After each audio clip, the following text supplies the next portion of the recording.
Seguimos con lo que había quedado la vez pasada. Acá ya se hizo de noche, como ven, así que, bueno, empecemos con la parte de extremos. Entonces, primero veamos extremos sin restricciones. Vamos a ver primero la definición. Si tenemos una función de omega en R, omega contenido en Rn, decimos que x estrella en omega es un mínimo local o mínimo relativo también.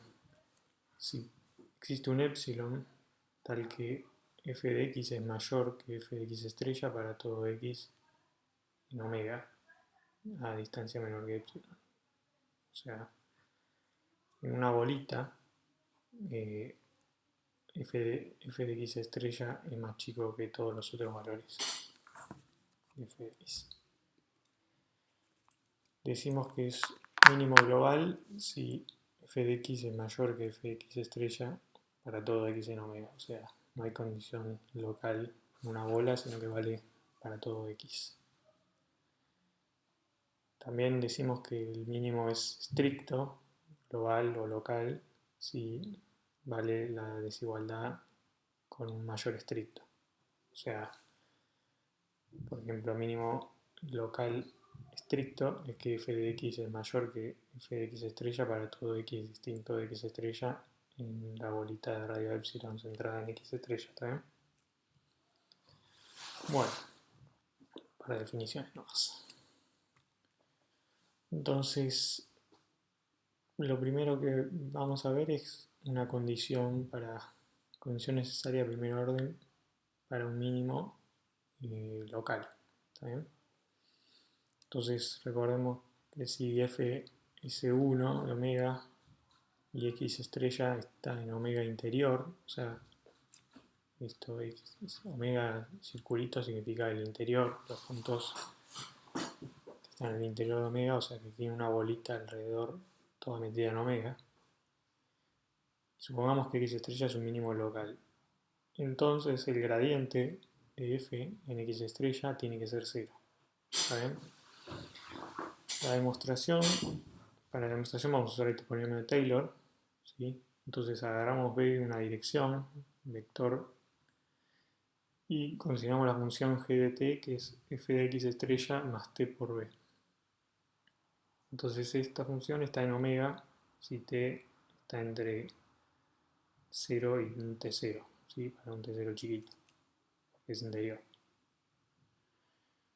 Entonces hacemos un Taylor de orden 1 y tenemos que g de t es g de 0 más g' de 0 por t más r de t, donde r de t sobre t tiende a 0 cuando t tiende a 0.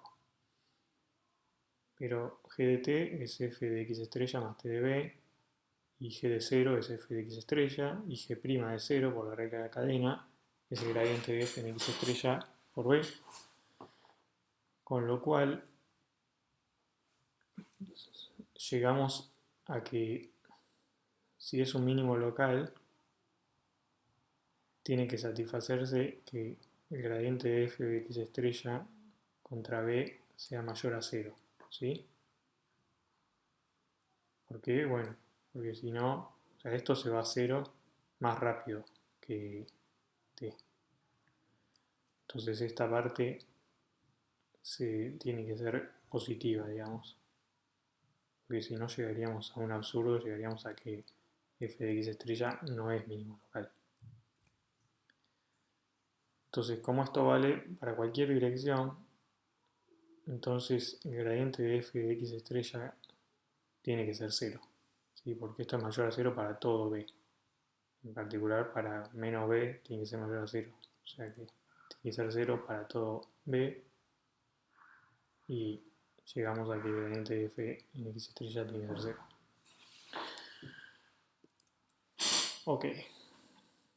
Entonces la condición necesaria de primer orden, cuando tenemos C1, es que el gradiente en el punto tiene que ser 0, si es un mínimo local interior. Condiciones necesarias de segundo orden. Entonces, si tenemos una f que además es C2 y un x estrella en el interior, Entonces el gradiente de f de x estrella es 0 y además el hessiano de la f en x estrella debe ser semidefinido positivo. Semidefinido positivo, acuérdense que esto significa semidefinido positivo, o sea que cuando hacemos x, cuando hacemos b traspuesta por el hessiano por b, da mayor a 0 para todo b, mayor o igual a 0. Entonces agarramos una dirección, hacemos Taylor de nuevo, pero ahora Taylor de orden 2. Consideramos la misma función g de t igual a f de x estrella más t por b, que está en omega para t chico. Y ahora el Taylor de orden 2 es g de 0 más g' de 0 por t más un medio de g' de 0 por t cuadrado más r de t. Y el término cuadrático, g' de 0, es b traspuesta por el gradiente cuadrado de f en x estrella por b. De nuevo por la regla de la cadena. Y bueno, el resto que tiende a 0 más rápido que t cuadrado. Entonces, bueno, el término de g' de 0 se va porque ya sabemos que por el lema anterior tiene que ser 0, que es un mínimo local. Y entonces nos queda f de x estrella más un medio por el b traspuesta por el hessiano por b. Entonces, bueno, el mismo argumento que la otra vez, o sea, el mismo argumento, llegamos a que esto es mayor a 0 para todo b, ¿sí? O sea, de nuevo porque este resto se va a 0 más rápido que t cuadrado, con lo cual este término, esta parte tiene que ser toda mayor o igual a 0, ¿sí? Bueno, como esto vale para cualquier dirección, entonces el hessiano es mayor o igual a 0, o sea, hessiano semidefinido positivo. Bueno, condiciones suficientes de segundo orden, o sea, con esto podríamos garantizar que lo que tenemos es un mínimo local, ¿sí? Entonces ahora tenemos una f de 2 y x estrella es un punto interior de omega, y supongamos que el hessiano ahora es definido positivo y además el gradiente es 0.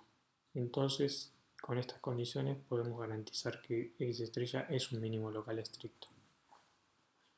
Entonces, para eso tomamos una dirección y hacemos, o sea, tomamos b escalado de forma tal que x estrella por b, x estrella más b esté en omega. Entonces, como el hessiano es semidefinido positivo, es definida positivo, perdón, existe una constante c tal que b traspuesta por el hessiano por b es mayor a c por la norma al cuadrado de b. De hecho, c se puede tomar como el mínimo autovalor, ¿sí? Son todos positivos. Entonces, por Taylor de orden 2, varias variables, hacemos f de x estrella más b menos f de x estrella, y esto, bueno, el primer término muere porque el gradiente es 0 en x estrella, entonces nos queda un medio por b traspuesta por el hessiano en x estrella por b, más el resto de Taylor. Acá acá esto dice t, pero debería decir b, después lo corrijo, ¿sí? Y el resto de b sobre b cuadrado tiende a 0.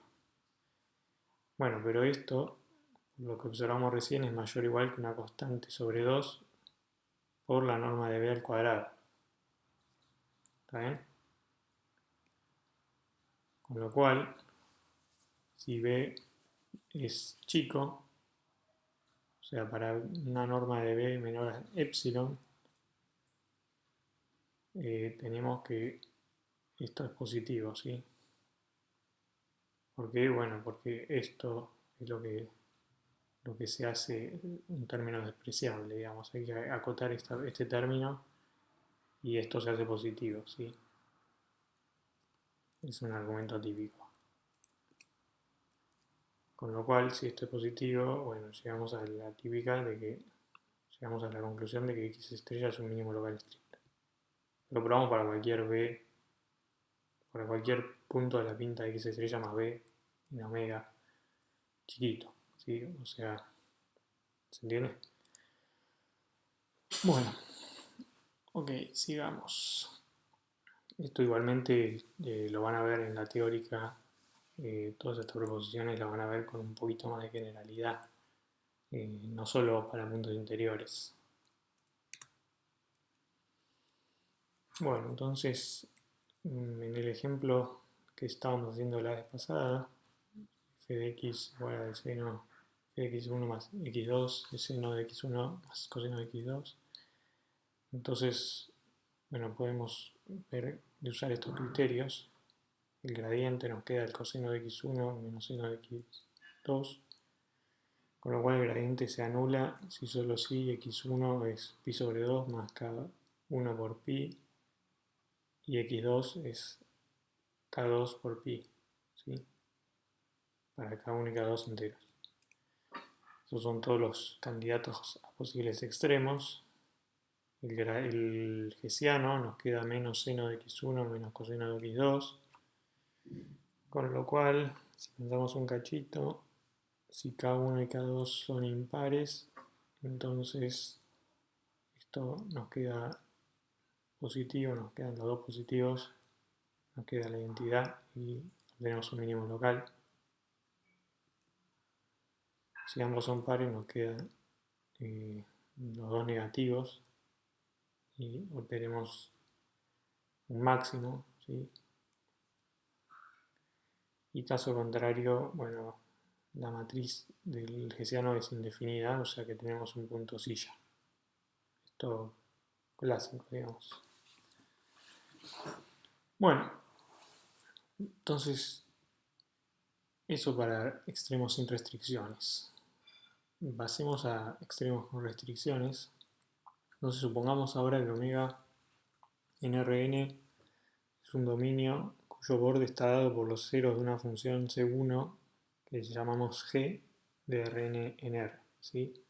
Y tenemos f, una función C1 de omega, que es la función que queremos minimizar. Bueno, vamos a asumir, perdón.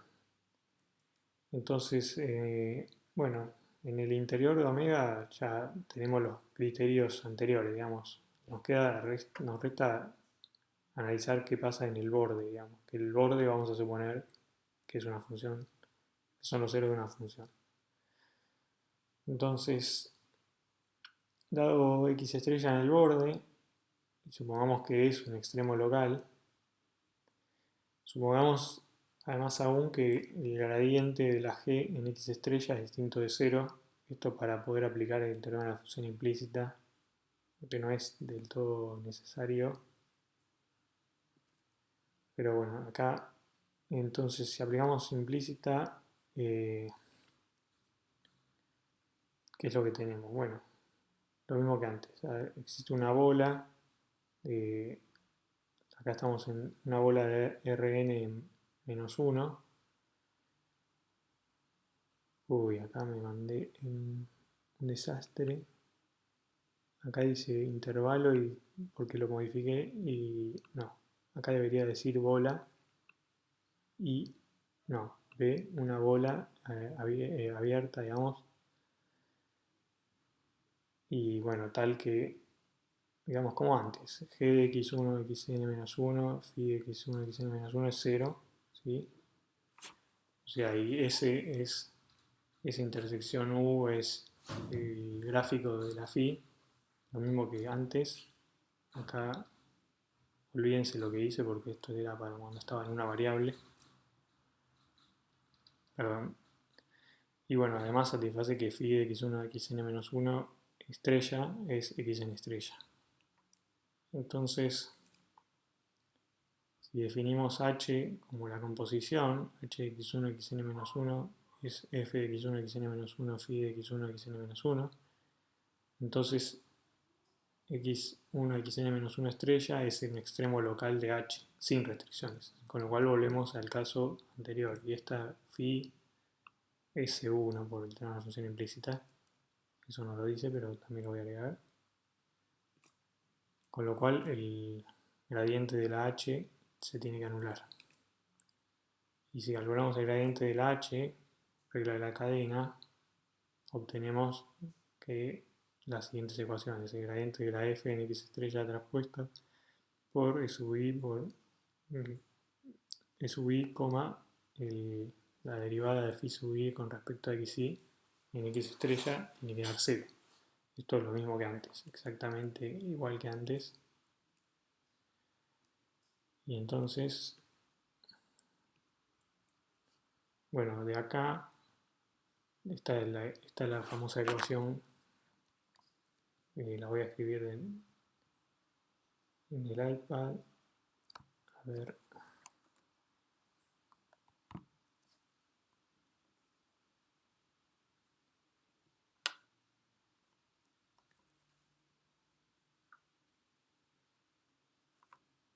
Bueno, es la misma que teníamos escrita acá, digamos.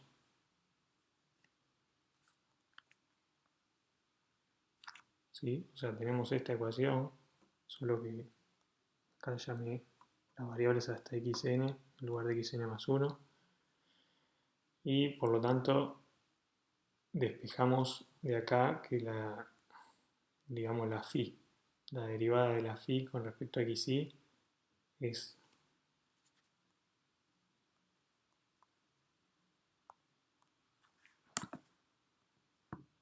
derivada de la phi con respecto a xi es menos derivada de la f con respecto a xi sobre derivada de la f con respecto a xn en x estrella. Bueno, y además ya sabíamos que la phi o sea, esto es por derivar a la h, pero la phi por definición, digamos, por derivar la otra ecuación, la ecuación con g, con esta composición, teníamos que también es menos la derivada de la g con respecto a xi y derivada de la g con respecto a xn. Con lo cual,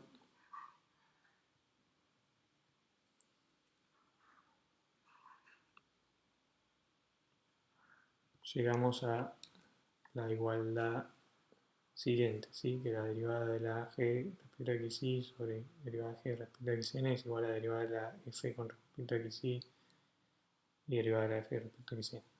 ¿Está bien?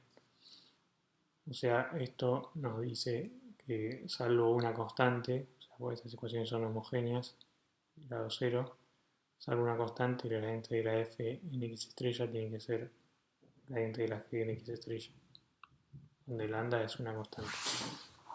O sea, son paralelos. Y esto geométricamente lo podemos pensar de la siguiente forma, ¿sí? O sea, recuerden que la cuenta que hicimos la vez pasada era que el gradiente de g en x estrella es el normal, el vector normal, el tangente de g x igual a 0 en x estrella. Y si f en x estrella no es paralelo a este vector, ¿sí? Si no fuera paralelo, entonces no es ortogonal al plano tangente, ¿sí? Con lo cual, si lo proyectamos al gradiente de la f en x estrella, obtenemos un vector no nulo. Y si nos movemos en la dirección de esa proyección, f aumenta, ¿sí? Y si nos movemos en la dirección opuesta, f disminuye. O sea, es lo mismo que pasa cuando no hay restricciones proyectando, ¿sí? Ahora lo vamos a ver quizás un poquito más en el ejemplo con el dibujo. Bueno, obviamente esto es una condición necesaria, ¿no? Pero no es suficiente para nada, solo el primer orden. Bueno, el ejemplo, por ejemplo, f de x1, x2, bueno, vamos a tomar la suma, x1 más x2, y omega tomamos la bola de radio 1, Entonces el gradiente de la f es el 1, 1, que no se anula nunca, con lo cual no tiene extremos en el interior. Y g, bueno, es la función x1 cuadrado más x2 cuadrado menos 1, con lo cual su gradiente es 2x1, 2x2. Y bueno, vemos que para que sean paralelos, x1 y x2 tiene que ser, digamos, el 1, 1, digamos, normalizado por raíz de 2, o el menos 1, menos 1, normalizado por raíz de 2. ¿Sí? O sea, esos dos puntos son los únicos candidatos a extremos. Y bueno, el 1, 1 es el máximo y este es el mínimo. ¿Sí? O sea, fíjense que acá les dibujé estas flechitas, simbolizan el gradiente de la f, que es el 1, 1, en todos lados. Si yo estoy acá, yo el, tangente a la esfera, si no soy perpendicular a él, proyecto y me muevo por la esfera infinitesimalmente y voy aumentando. ¿Sí? O sea, en cualquier lado que no sea esto ortogonal al tangente, me muevo y aumento. Bueno, perdón por un error, tuve que volver a empezar. Entonces veamos por último una aplicación en microeconomía que es muy simple, la siguiente. Entonces tenemos el problema, del consumidor en microeconomía es el siguiente. Entonces un consumidor hay una canasta de bienes del 1 al n, ¿sí? Que tienen precios P sub 1 hasta P sub n, donde suponemos que el precio del bien n es 1, pensemos que es dinero o oro, un bien que se usa como numerario. Y el problema del consumidor es maximizar su utilidad, que es una función de Rn en R, que pensemos que es la utilidad de una canasta de bienes, es la felicidad que nos da ese conjunto de bienes. Pero obviamente la maximización tiene que ser sujeta a la restricción del presupuesto, que es que P traspuesta por X tiene que ser menor o igual que W, donde W es la riqueza del consumidor. W va a ser en realidad P traspuesta por omega, donde omega serían omega 1, omega n sus bienes. ¿Sí? Esa sería la canasta de bienes inicial. Bueno, entonces,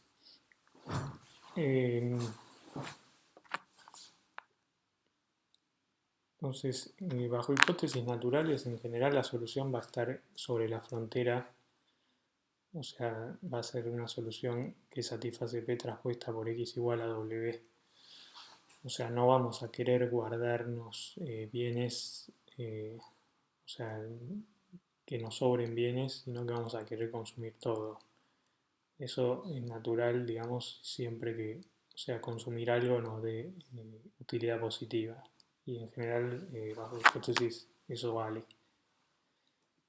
Entonces pensemos en la solución de borde, ¿sí? Porque la solución interior no va a ocurrir. Entonces, sea G igual a G de X igual a W menos P traspuesta por X, ¿sí? O sea, voy a escribirla explícitamente por las dudas.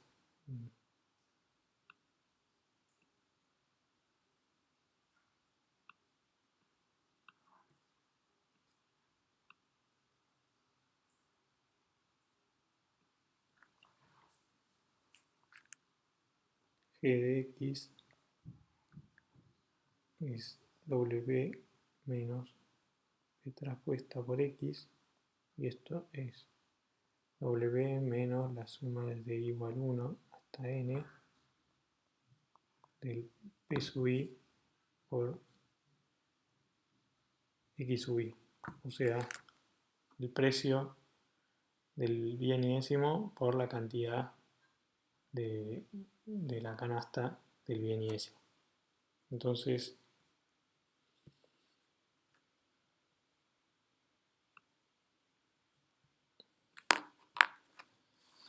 Bueno, la condición de los multiplicadores de Lagrange nos dice que si x estrella es un máximo local, entonces tiene que satisfacer que el gradiente de u en x estrella tiene que ser lambda por el gradiente de g en x estrella. O sea, lambda por los precios, ¿sí? Porque, bueno, en realidad acá es lambda por menos los precios, porque el gradiente está, digamos, es menos p, ¿sí? Hay un typo, pero no importa, porque el lambda lo compensa.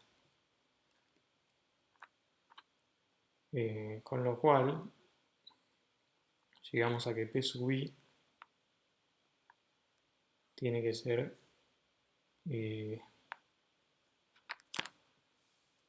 la utilidad del bien yésimo sobre la utilidad del bien enésimo, ¿sí? En X estrella. Hagamos un dibujito para entender qué es lo que tiene que pasar.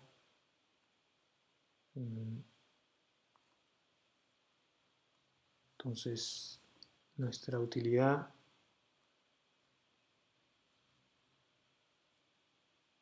vamos a dibujar las curvas de nivel de la función de utilidad.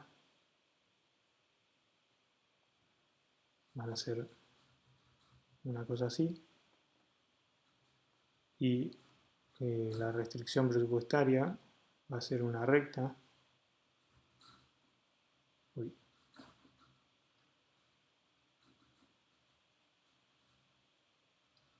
No es tan fácil de dibujar esto.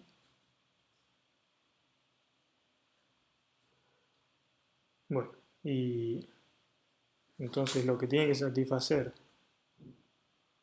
un máximo tiene que ser que si está en la recta de la G, tiene que satisfacer que el gradiente de la U, que va a apuntar hacia allá, digamos, porque es el ortogonal a las curvas de nivel, tiene que ser también ortogonal a la recta dada por los precios, ¿sí?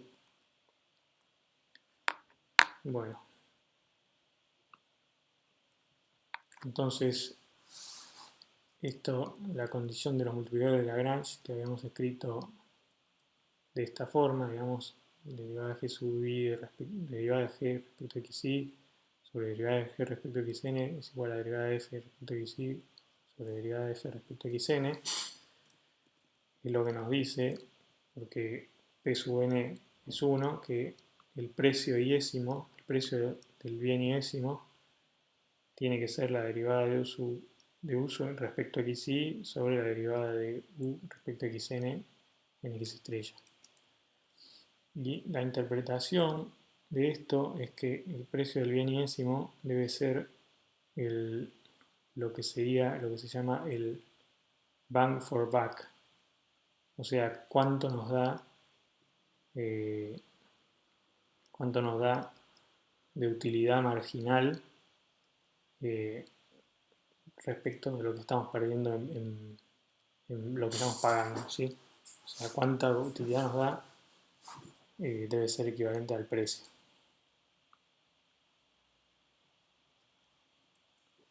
O sea, y la intuición de que esta igualdad se tiene que mantener en un equilibrio, si estamos maximizando, es la siguiente. Supongamos que el precio es más bajo, entonces si el precio fuera bajo y fuera más bajo que esta utilidad, este cociente de utilidades, entonces lo que hacemos es comprar. Compramos más de ese bien y vamos a aumentar nuestra utilidad. O sea, si P sub i es menor que U de xi sobre U de xn, compramos epsilon unidades del bien i, entonces nos generamos la canasta nueva que es x monio igual a x estrella más epsilon por el bien i menos epsilon por P sub i por el bien n. O sea, esto es lo que pagamos y esto es lo que agregamos del bien i. Entonces por Taylor de orden 1 nos queda que U en x monio es U de x estrella más epsilon por algo que es positivo, porque sale esta ecuación, epsilon por u de xy menos u de xn por b sub i, con lo cual esto es más un término que es más chico que epsilon, digamos, que tiende más, a cero más rápido que el epsilon, entonces por Taylor esto nos da positivo si epsilon es chico y llegaríamos a un absurdo, o sea, no puede ser que ocurra esto si estamos en un máximo. Y bueno, si ocurre lo contrario, que B sub i es más alto que este bang for buck, entonces en lugar de comprar hacemos lo opuesto, vendemos del bien y obtenemos dinero y aumentamos nuestra utilidad, ¿no? Con lo cual en el óptimo se tiene que satisfacer la ecuación esta, ¿sí? Bueno, con eso terminamos.